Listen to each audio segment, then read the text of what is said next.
J'adore Paris parce que il y a de l'art de partout. Et regardez cette statue, ce sont deux forces qui s'opposent l'une à l'autre. On peut interpréter cette œuvre d'art de façon différente. À la base, ce sont deux esclaves. On voit les menottes autour de ce bras, ces deux esclaves qui sont en train de se chamailler, de se battre. Pour autant, pour moi, cette statue me fait aussi penser à cette personnalité qui, à l'intérieur d'elle-même, peut se battre avec elle-même. Vous savez, c'est les deux côtés de la personnalité, celle qui veut avancer et celle qui a des blocages, des peurs, des résistances, des angoisses et de l'anxiété. Donc aujourd'hui, dans cette capsule UPA, on va parler des angoisses et de l'anxiété. Donc bienvenue.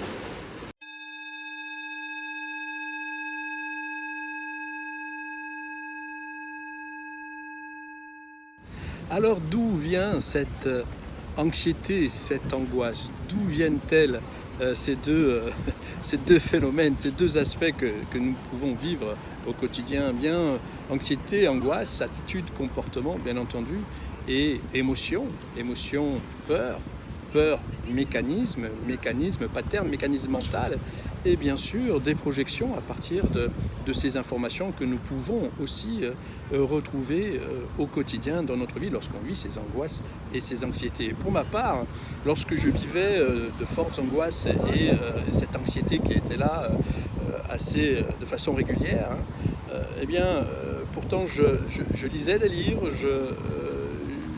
je m'éduquais au fait de pouvoir comment trouver les outils, comment sortir de cette anxiété.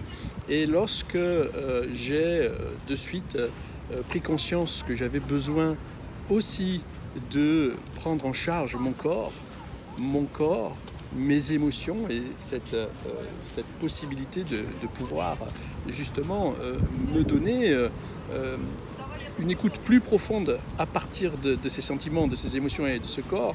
Et vous savez qu'on vit dans une société, et surtout pour les hommes, n'écoute pas tes émotions, mon fils, tu seras un homme si...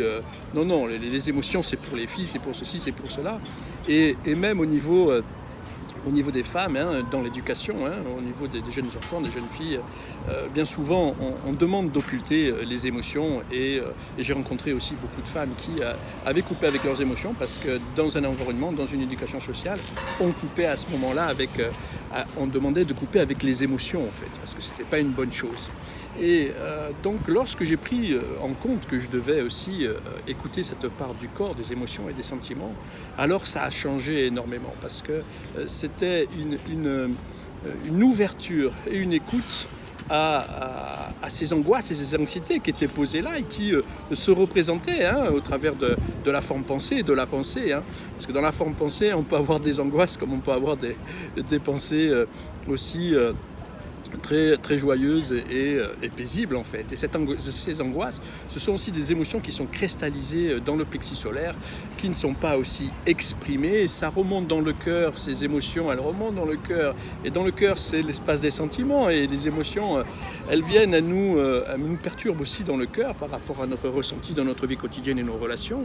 Et bien entendu, lorsqu'on les exprime pas dans des moments de haute intensité, on retrouve ces émotions dans la gorge là et on sent un nœud, on est noué et ça vient obstruer notre communication et notre expression.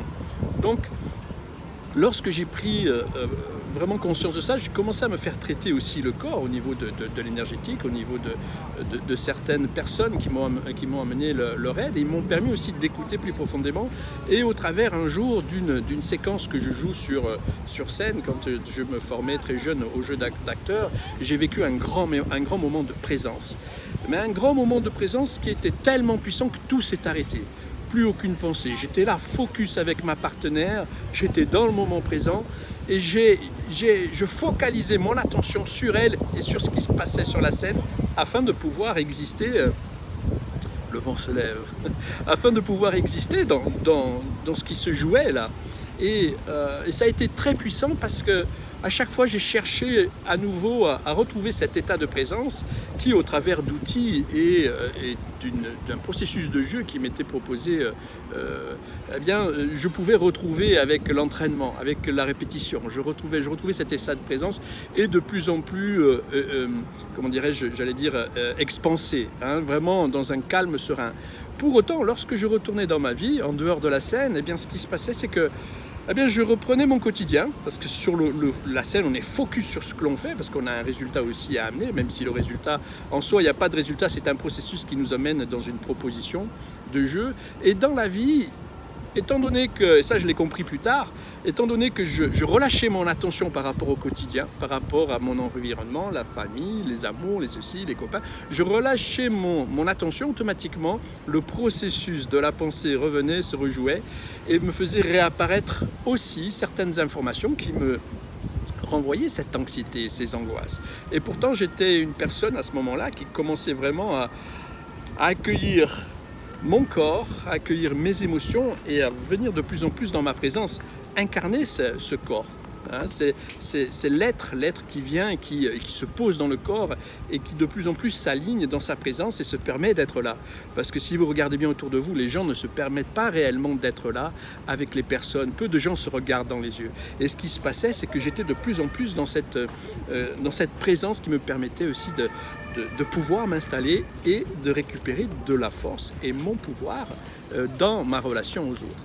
Et lorsque j'ai pris conscience que dans la vie, hop, je revenais dans un mode, dans une forme, hein, dans une façon de fonctionner qui me ramenait encore en arrière, j'ai décidé d'emmener mes outils dont je me servais pour vivre cette présence, revenir dans le moment présent, dans l'instant présent, sur scène, dans ma vie. C'est-à-dire que je suis devenu, avant d'être un acteur sur scène, j'étais l'acteur de ma propre vie en fait. Et bien sûr que l'on peut comprendre, je me suis intéressé comme tout le monde au travers de l'écriture, des livres, des ouvrages, à comment revenir dans la présence, de passer de la dualité à l'unicité. Il y a tout un processus qu'on a tous découvert, hein, le bien-être, la respiration, la méditation, tout ce qui est aussi mouvement bioénergétique et au-delà, dans le processus de la pensée, comment fonctionne l'esprit de l'être humain sur Terre. Et lorsque j'ai amené ces outils dans ma réalité, dans ma vie, alors a commencé à s'opérer un changement en fait. Et j'ai rééduqué cette écoute, je l'ai élargie à ma vie quotidienne. Et ça, c'est formidable. Et à un moment donné, j'ai pris aussi conscience au travers de la science et d'autres livres que j'ai découverts sur les neurosciences, comment fonctionne aussi le cerveau. Parce que notre cœur, il bat de façon naturelle au niveau d'un système autonome. Hein. On ne dit pas à notre cœur de battre, on ne dit pas à notre intestin maintenant digère, il le fait seul. Alors bien sûr, si on l'accompagne dans un processus qui... Je suis accompagné d'une personne, je ne sais pas si on l'entend à la caméra, mais elle est dans le conflit, il y a une relation, il y a un conflit. Donc, et dans ce conflit, elle a des attentes, c'est intéressant les amis, je vous en fais profiter, elle a des attentes et elle demande à l'autre de venir combler ses attentes. Donc elle a des objectifs, des attentions, des enjeux pour être nourrie dans sa structure. Et si elle ne l'est pas, ça la met en colère, ça la déstabilise. Petit aparté les amis, j'aime ça en fait. J'écoute, je suis toujours au travers de mon environnement à l'écoute.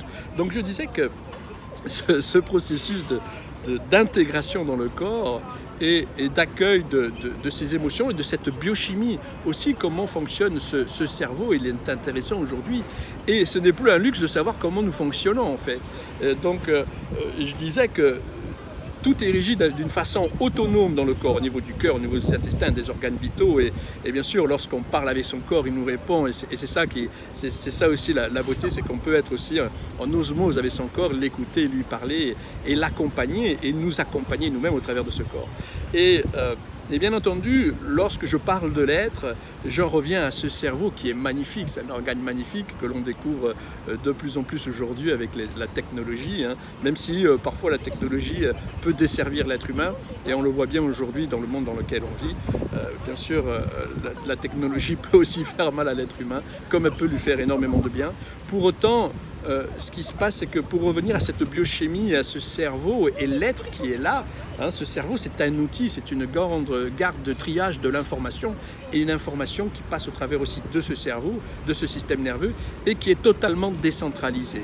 Et nous, l'être, la conscience, nous sommes là dans ce corps et nous avons la possibilité aussi de savoir comment fonctionne le cerveau, comment fonctionne notre cœur, nos intestins.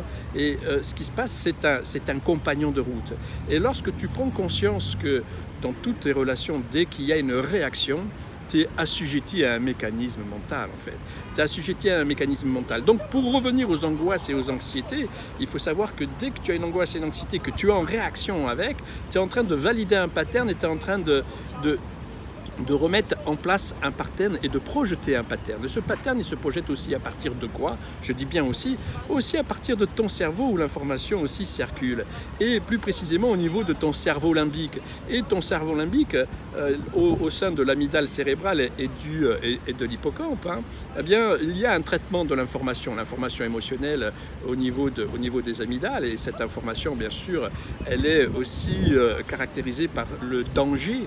Et le danger, ce qui peut être danger, ce qui peut être aussi négatif en soi pour l'amygdale cérébrale. Et l'hippocampe aussi, où tu as mémorisé les faits, les événements de ton parcours de vie, pour certains.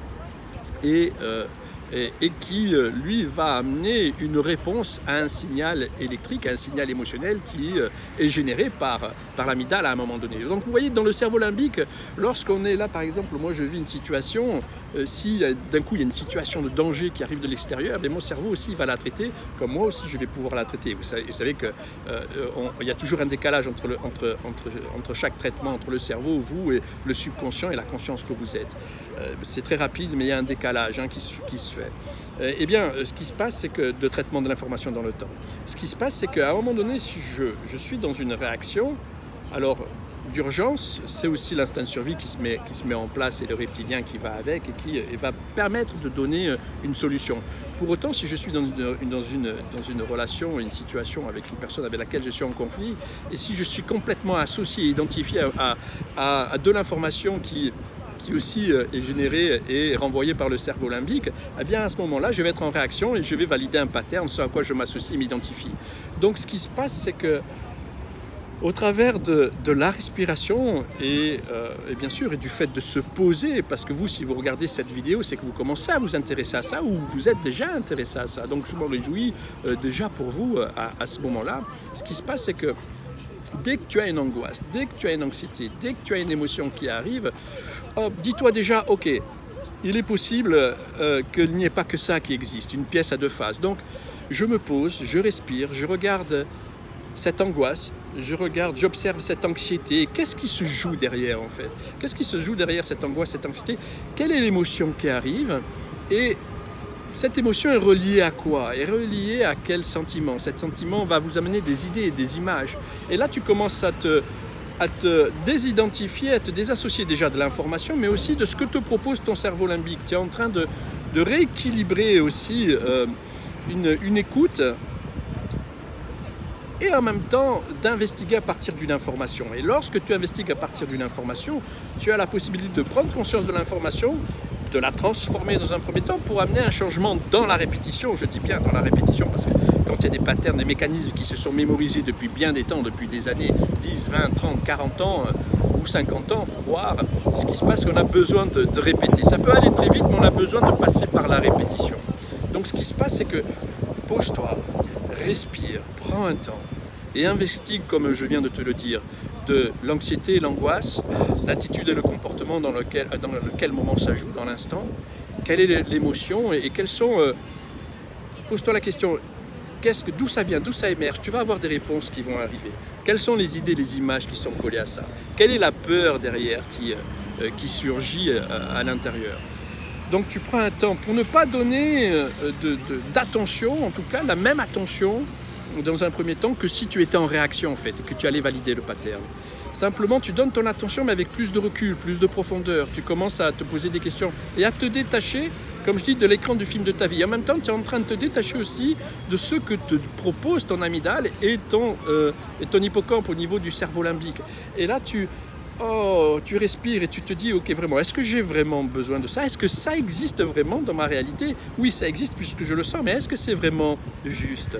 Est-ce que de l'autre côté de la pièce, si je ne sentais pas ça, dans cette situation, comment je serais? Tu peux déjà te poser cette question et qu'est-ce que je gagne aussi à ce moment-là à réagir avec anxiété, angoisse? Quelle est ma récompense? Il n'y a pas réellement de récompense à ça, c'est simplement que je suis assujetti à un moment donné à cette identification, à cette association par rapport à l'information qui fait que je vais rentrer dans une réaction qui m'amène dans un pilotage automatique en soi. C'est là que tu es en pilotage automatique. Alors là, en faisant cet exercice, tu as la possibilité de commencer à te désassocier, te désidentifier, de ne plus être en pilotage automatique et à revenir le maître de ta réalité. Ah là, tu descends un peu plus dans le corps parce que tu commences à investiguer. Hein, le Sherlock, tu reviens dans le corps là. Fais-nous une petite enquête. En quête de soi, en quête de moments paisibles et de joie. Donc à ce moment-là, lorsque tu es dans ce processus-là, toujours avec une respiration, tu te dis, ok, là maintenant je commence à me décoller de l'écran du film de ma vie. Je n'écoute plus automatiquement toutes les impulsions et les propositions du cerveau limbique qui sont saines parce que lui, il fait son travail, il projette à partir de ce que tu as mémorisé. Mais il est possible que dans cette situation-là, tu puisses aussi la vivre de façon consciente, dans une gestion consciente, une action plus consciente et plus juste. Et que bien souvent, ce qui se rejoue dans les relations, c'est pas automatiquement la réponse juste pour nous. Mais c'est simplement, hop, on a juste on a ce moyen à ce moment-là de se protéger, de parer. Et on monte la garde. On monte la garde pour ok, on ne sait jamais si je prends un coup. Parce qu'à un moment donné, j'ai pris un coup, j'ai réagi comme ça, j'ai mis en place ce mécanisme-là. Donc là, tu es seul, tu baisses ta garde, tu es avec toi, fais ta petite enquête, respire et reviens, tu vois, tu reviens dans ton alignement. C'est comme ça aussi que tu te réalignes de cette façon-là. Il y a plusieurs outils, bien entendu, la méditation et bien d'autres. Et là, je t'invite aussi à respirer profondément. Tu inspires du nez, tu expires du nez 3, 4, 5, 6 fois. Tu respires et puis tu commences à faire cet exercice dans lequel, là, je t'emmène avec moi et je te propose. Et ce qui se passe, c'est que lorsque tu fais ça de façon répétée, qu'est-ce qui se passe? Eh bien, tu vas voir que tu as tout à gagner et de récupérer le lead en fait. Tu deviens le leader de ta vie, ce leader conscient de ta vie dans une gestion consciente. Et automatiquement, tu dissous l'information et tu ne vas plus être assujetti à cette information qui vient de ton limbique, de l'amygdale et de l'hippocampe. Donc, qu'est-ce qui se passe automatiquement? Tu rejoins à ce moment-là le lobe frontal et dans ce lobe frontal, tu as beaucoup plus tu vas découvrir beaucoup plus de joie, beaucoup plus de paix et de créativité et de présence parce que tu vas récupérer de la présence au travers de ce lobe frontal. Tu t'ouvres à ce lobe frontal. Hein. Et il y a, en Inde, certains maîtres qui parlent des Varapalas en fait. Les Varapalas, eux, disent que ce sont comme deux amandes qui sont sur les côtés au-dessus des sourcils et qui sont la prolongation des amygdales cérébrales. Et que lorsque tu n'es plus assujetti à cette amygdale cérébrale d'un point de vue négatif et conflictuel de ce côté-là, parce qu'elles servent aussi, si elles sont là, ce n'est pas pour rien, bien entendu. Merci la vie, merci le mystère de la vie de nous avoir dotés de ce cerveau aussi, mais on a la possibilité d'être aussi le co-créateur avec ce cerveau. Et non pas qu'il devienne notre serviteur et nous le maître, parce que le temps que tu es en pilotage automatique, tu subis ta vie, tu es l'esclave. Aussi, on pourrait dire que tu es l'esclave, c'est lui le maître, c'est lui qui gère, et toi tu es l'esclave. Non, c'est une collaboration en fait. Il ne s'agit pas de reprendre le pouvoir, de dire je suis le maître, il est mon esclave. Non, on est tous au service de la vie, et cet outil magnifique que le cerveau est aussi un co-créateur. Donc, ils disent que tu reviens dans le lobe frontal, et lorsque tu reviens dans ton lobe frontal, tu as ces deux amandes qui repartent vers l'avant et qui t'emmène cette présence, où tu réduis le gap entre le subconscient et la présence consciente, je pourrais dire l'inconscient et le conscient, donc, et la couche subconsciente où il y a les informations aussi qui résident, et que je me fais une joie de pouvoir écouter lorsque je suis en accompagnement avec une personne. C'est ça qui est formidable, elle est là la magie de la vie, c'est d'aller chercher, d'aller écouter, je dirais, l'information afin de pouvoir faire tout ce travail au niveau du limbique et de revenir dans le lobe frontal. Ça, c'est un des outils que l'on retrouve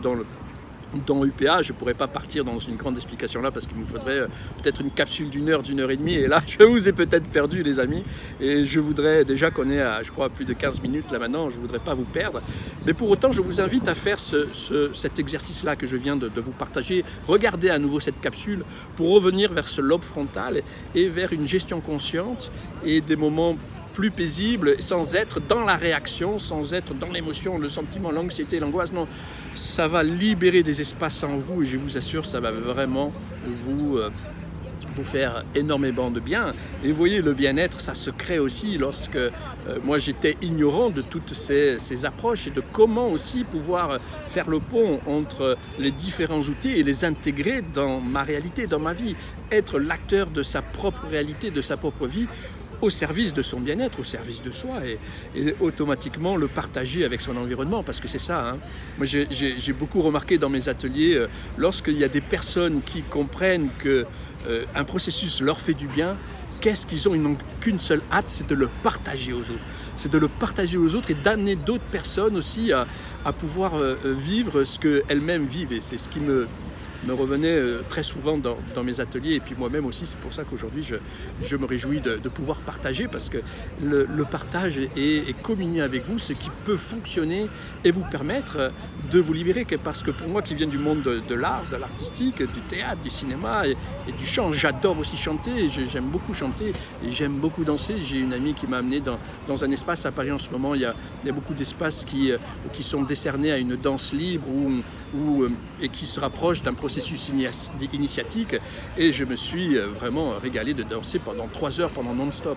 Donc tout ça passe par le corps et cette liberté de jouir de la vie passe par le corps et de nous exprimer et de nous communiquer et j'adore partager tout ce qui peut permettre à mon environnement et aux personnes qui le désirent de nous rejoindre, désirent de se rejoindre elles-mêmes au travers d'un processus, d'un programme, d'une communauté, dans un élan de vie toujours plus conscient, parce que c'est ça, hein, c'est la conscience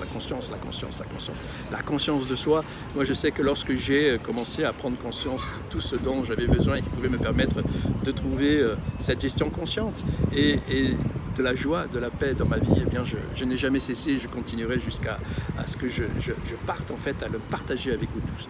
Donc les amis, je vous invite à regarder à nouveau cette capsule et à pouvoir faire le pont entre ceux qui se jouent dans l'anxiété et l'angoisse, dans les attitudes et les comportements, les émotions aussi, les peurs, dans cet exercice de la respiration et de revenir et de vous poser ces 2 questions comme je disais, qu'est-ce que j'ai à gagner à rester dans ces angoisses et quel est l'autre côté de la pièce, comment je me sentirais si je n'étais pas angoissé dans cette situation-là, comment je la gérerais au mieux, quelles seraient mes pensées aussi créatives qui me permettraient aussi, des pensées positives qui me permettraient de vivre autrement cette anxiété et de jouer et de prendre conscience de ce fonctionnement du cerveau limbique au niveau de l'amygdale et de l'hippocampe qui vous emmène à projeter à partir de ça. Donc si vous projetez de façon inconsciente des attitudes et des comportements, ça va ne faire que valider les patterns et déjà avec vous-même, dans une propre angoisse ou une peur, mais aussi dans vos relations, dans les conflits.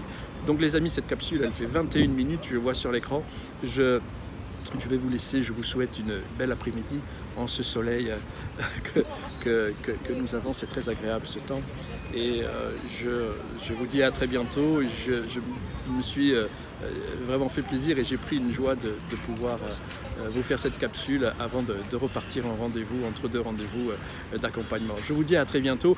Il y a aussi une information maintenant que ça me revient, que je voulais aussi passer pour les Parisiens. Au mois de septembre, à partir du 23 septembre, je réouvre un atelier justement, le laboratoire de la présence. Parce que comme je disais, moi j'ai beaucoup aimé lire, j'ai beaucoup cherché à comprendre au travers des écrits, mais il est bien aussi d'être dans l'action et je vais partager plus de 20 ans d'enseignement dans cet atelier. Ça va être des ateliers intensifs et je donnerai plus tard dans le courant du mois de juillet et d'août plus d'informations, mais ça va être le labo de la présence où on va être non pas à s'écouter les uns les autres, à parler pendant des heures, mais dans des exercices pratico-pratiques, très pragmatiques, mais qui vont permettre de pouvoir justement réveiller ce moment présent de plus en plus, parce que dans le moment présent, il y a différents espaces, différentes couches, et lorsque on accède aussi à cet alignement dans le moment présent, ce laboratoire de la présence va permettre cela à toutes les personnes, et cela, ce sont les Parisiens qui sont là, et puis il y a d'autres personnes qui ne sont pas à Paris, qui veulent nous rejoindre, vous êtes les bienvenus, mais ce sera un atelier hebdomadaire à Paris, donc avec des exercices qui seront formidables. Il y aura aussi de la méditation, il y aura aussi du mouvement, et ça va permettre vraiment de pouvoir se révéler à soi. Et j'aime bien cette phrase qui dit que l'instant ou le moment présent ou l'instant infini te libère de l'illusion de vivre l'illusion. Parce que bien souvent on dit aux gens tu vis une illusion. C'est vrai, on pourrait dire entre guillemets tu vis une illusion, mais cette illusion elle se caractérise par l'information qui vient et qui colore notre présence. Donc l'instant, le moment présent, l'instant te libère de l'illusion de vivre l'illusion. C'est une phrase qui m'est arrivée en sortant de méditation il y a quelques temps maintenant, lorsque j'étais en Himalaya, et il est clair que plus on prend conscience de cette information qui vient et qui vient coloriser notre présence, et plus on la transforme, et moins on a à apprendre en fait, parce qu'on revient à soi, et notre attention elle est plus focalisée de l'intérieur vers l'extérieur, mais à soi, bien entendu toujours en existant aussi avec notre environnement et l'extérieur, mais dans une gestion consciente et de façon plus sereine et plus joyeuse toujours. La joie.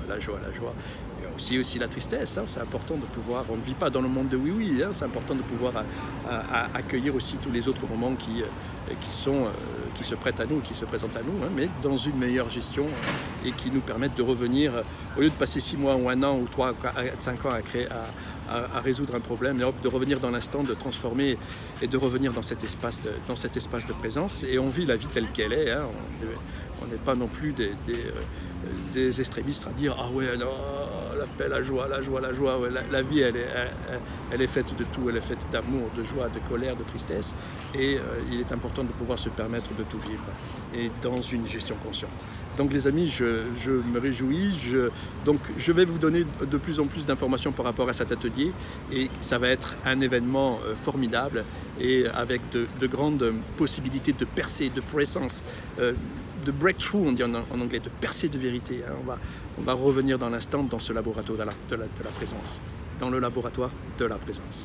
Voilà, je vous souhaite un bon temps, une belle journée, je vous dis à très bientôt.